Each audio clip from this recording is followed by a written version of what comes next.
Hey, what's going on, guys? It's been so long since we played this game. Now, if you're wondering what this game is, this is RPG Maker. Now, in the last episode, I did kind of explain the premise of this game, how it works, how you get to build your own RPG game.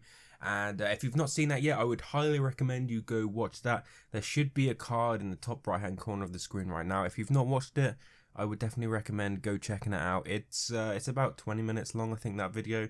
I can't remember exactly, but it will explain this game, and it'll make this episode make a lot more sense. So once you've seen that, you can come back, you can watch this one, and this one will make so much more sense than if you've not seen the first episode. So in today's episode, we're going to be carrying on exactly where we left off in the previous episode. Now, in the previous episode, I did build in regular speed. Obviously, it was the first episode, so I was kind of explaining how everything works, but hopefully you guys have seen the first episode. You kind of know how this game works now. So I am kind of like fast forward in this video because there is a lot of storyline that I add in this section of the video, and if it's on regular speed, you're going to know the storyline, so that's not going to be very good for when I actually play through this back towards the end. Once we've completed our little RPG game, I want to play through it myself and see if it's any good, and then you guys get to watch it. So if I spoil the storyline for you guys now, then it's not going to be any good later on down the line. So that's why we're kind of like fast forwarding. You guys get to see the build in time-lapse mode, and of course this takes a long time to build, so this video would be like 2 hours long if I didn't fast forward it, and I don't think anyone would want to watch that. So as you can see, we are kind of making this nice terrain. Now, this terrain is going to be like up on a hill, so when you spawn in from the tutorial level, which was what we built in the previous episode, you're going to land right at the top of this mountain. Now, we are going to have a little spawn pad up there. So when you go through the teleport in the tutorial level, that's where you're going to land, right up the top on that little circle up there. So that's going to be really cool, and you're going to have to like traverse your way down the side of this mountain. Obviously, we're going to put stuff on this mountain on the way down, so you can't just run straight down. There's going to be storyline, things to collect, things to do before you get to leave, and of course there's going to be some enemies and stuff like that along the way. So this mountain, obviously, I painted it like a grey, blackish colour, kind of like you would expect from a nasty looking mountain. But I wanted to add a little bit of snow on the tips of these mountains as well, just to give it a little bit more realism. I mean, there is mountains in the background that you can't actually remove. So they're kind of like the, I don't know, end of the map kind of mountains. You can't get rid of them, and you can't spray them, you can't change the color of them. So those all have snow on anyway, so I kind of wanted to add into that kind of snowy mountain feel. So I did go through, add a little bit of snow to these mountains. Not too much of a big deal. Actually improved the look of these mountains tenfold, I think. So there we go. Our mountains are now complete, and we can start building whatever we're going to be building for this episode.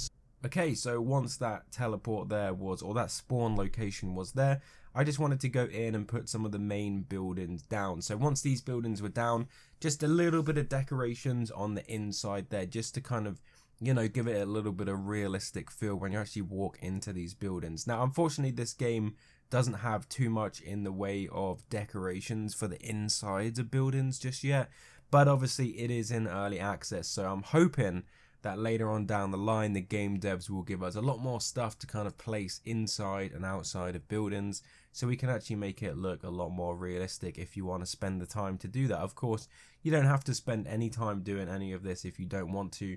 When you build your own one, you can just put the buildings down, or just the people. You don't really need buildings at all, really. If you do a story that doesn't involve any buildings, then you don't need any buildings. So that's what's so good about this game. You can just build whatever you want. If you've ever had like some sort of plot line that you would like to make into a game, then this simple game here could let you do that, you know, in a cheap, easy, quite awesome little way to do that. So it's really quite cool when you think about it. Obviously, it's not the best game in the world. It doesn't have the most fantastic graphics, but what it does have is it lets you put that storyline into practice and get to have a little bit of fun while doing it. So that's what I think is pretty cool about this game. So There we go. Also, there's not many characters as well. I know I was mentioning interior stuff like furniture and decorations for outside, but there is quite a bit of missing NPCs as well. There's not many enemies. There's not many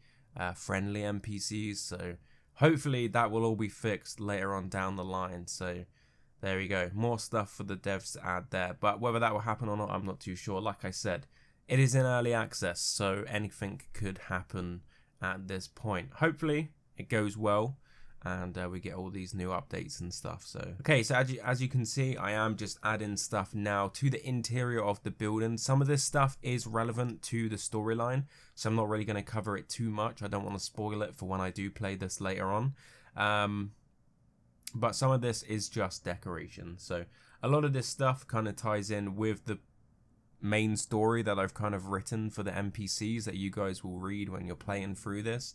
A lot of this is just makeup, so making everything look a little bit pretty. So there we go.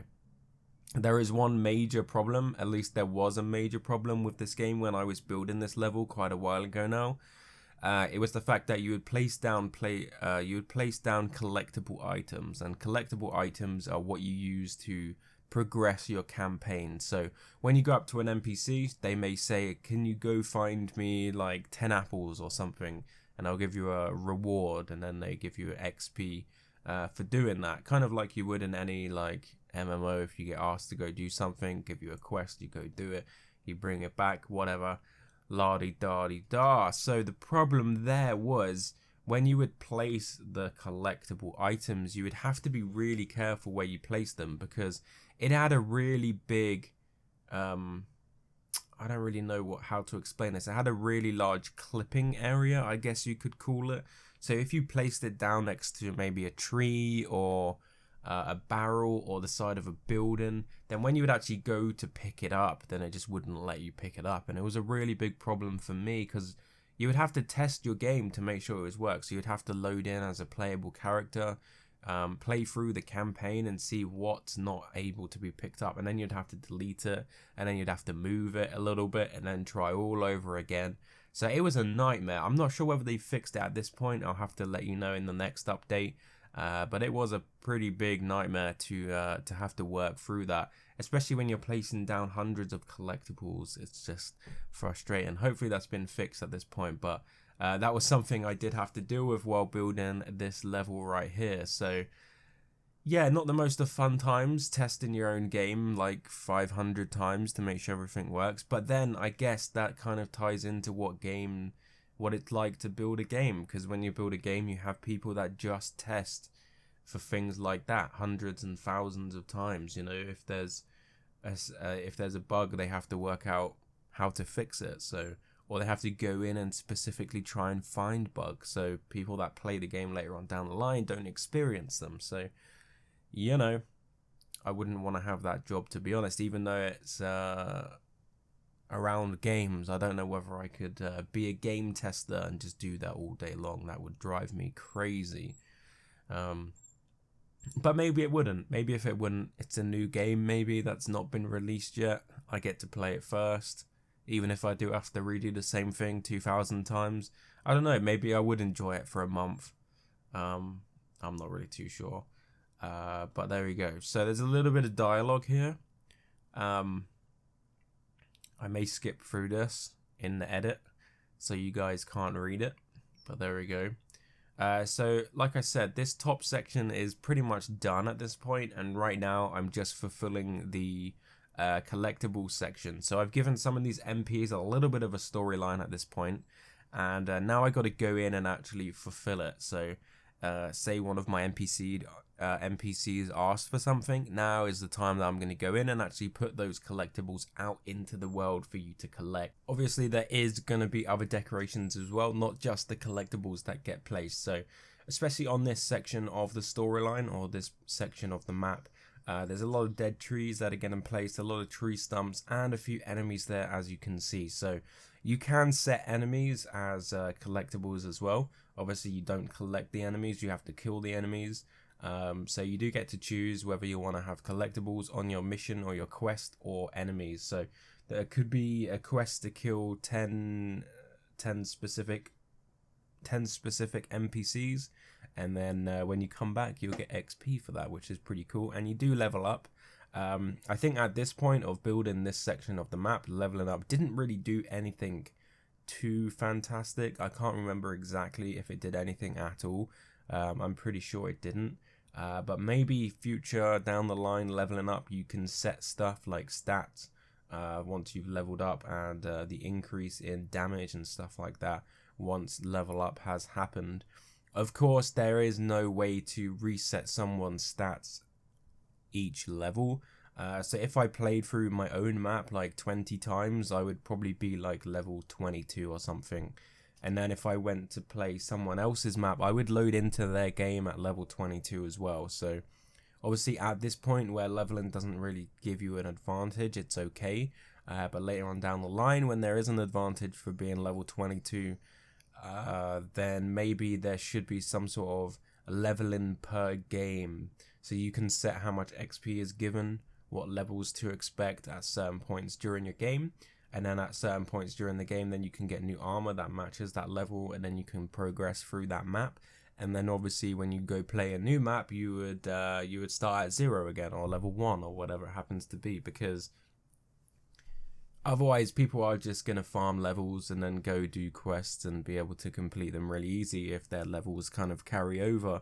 And it doesn't really make sense for levels to carry over unless storylines carry over. So if a storyline carries over, then maybe the levels carry over. But if that's a thing, then probably you'd be able to set someone's character level as soon as they join into your campaign mode. So you could probably start someone off as level 15 or level 20 or something, if that was something the devs were interested in doing. Of course, everything I've been talking about today is just kind of like what I would like to see from this game, and that just means I'm passionate about this game. I know it's been a long time since I've made a video on this, and I did promise another video ages ago, but I've just been so busy lately, and I actually recorded this video a long time ago. It's not that I haven't played it in a long time, it's just that I haven't got around to doing the edit on this video. So there we go. So this section of the campaign mission is now pretty much complete. There's a few little extra things that we build in this area, but other than that, it's pretty much complete. So that is pretty much it for this video, guys. Hopefully you've enjoyed episode 2 of RPG Maker. If you have, remember to drop a like. Let me know in the comment section if you'd like to see more. I do have another episode to edit and get out to you next week, which will follow on exactly where we left off from today. So hopefully you guys will enjoy that when that drops next week, and hopefully I'll see you guys in the next video. We've got lots more Planet Coaster and other games coming up on the channel within the next few days. I really look forward to uploading those for you guys.